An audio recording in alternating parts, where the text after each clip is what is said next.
Hi there, my name's John Banks, and for my project I'm going to be talking about celiac disease and what it's like to live with celiac disease.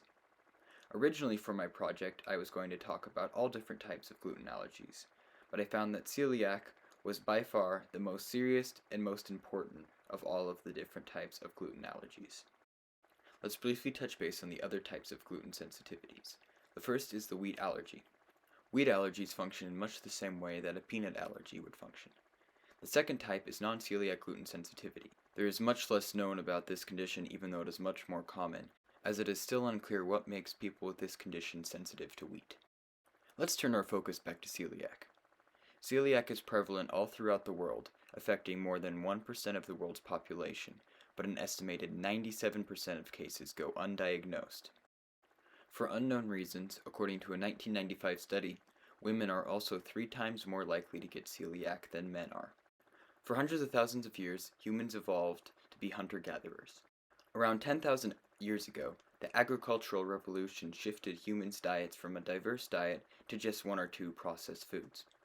Most stomachs were able to adapt to these changes, but many were not. This is what led to many different allergies, including celiac disease. The first medical diagnosis of celiac came in the 1st century AD by Greek physician Archelaus of Cappadocia. Matthew Balliet and Samuel Guy both published studies in the 18th and 19th centuries alerting the public about celiac. It wasn't until the 1980s that genetic testing would be able to link gluten to celiac disease. Celiac disease issues are linked to the variants of the HLA-DQA1 and HLA-DQB1 genes. These genes form a protein complex that then attaches onto certain immune system cells. Gluten releases a protein called gliadin, which interacts with these cells in a negative way and causes celiac. When celiac patients consume gluten and in turn consume gliadin, their body treats it basically as a poison. The body believes that the gliadin is a harmful substance, and in turn inflames the small intestine. If celiac patients regularly consume gluten, their intestinal lining can become completely destroyed. For hundreds of years, it was believed that the only symptom of celiac was chronic diarrhea. While diarrhea still is the most common symptom, others include fatigue, weight loss, bloating, nausea, vomiting, and many other GI issues. These symptoms are also what are usually found in the other types of gluten allergies. Unfortunately, other symptoms of celiac can be very severe.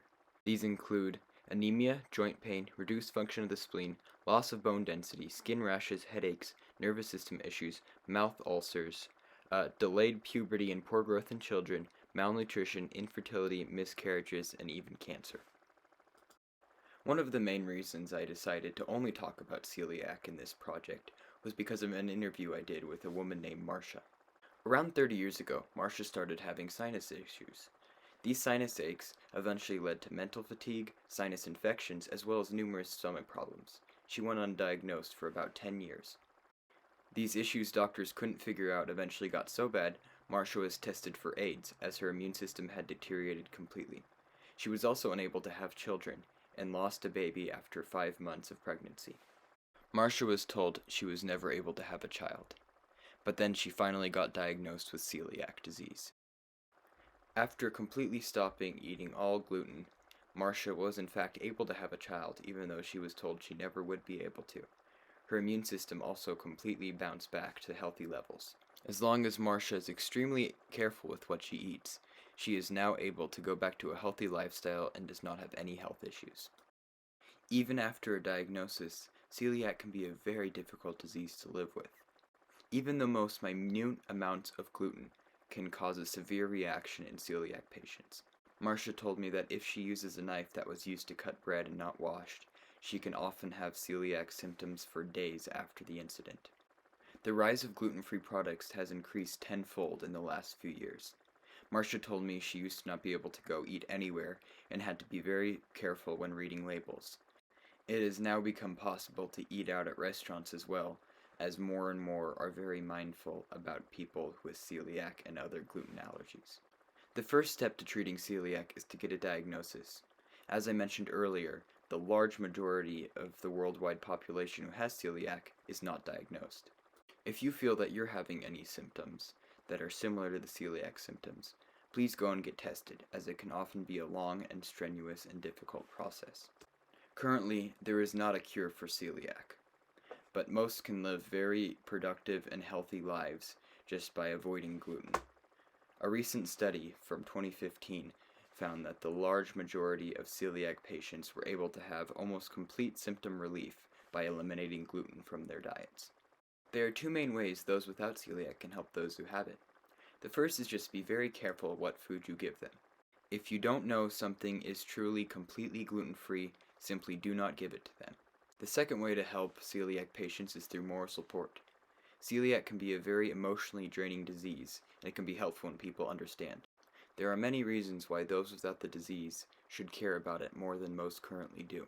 Celiac disease is hereditary, meaning it is passed down through genes from parents, and it isn't always found at a certain age. It can start at any time in life after any amount of slight stress. Celiac often goes undiagnosed as well. Another reason to care is to stop the stigmatization of going gluten-free. Many view it as a fad currently, but for those with gluten allergies, celiac, and non-celiac gluten sensitivity, it is truly not a fad and their only option of eating. It is very important to show that we support these people. When starting this project, I was planning on talking about all types of gluten allergies, as I have been affected by one for years of my life. However, after learning more about celiac and the seriousness of it, I thought it was most appropriate to talk about the dangers of this disease and to raise awareness for the stresses that celiac patients are forced to go through daily.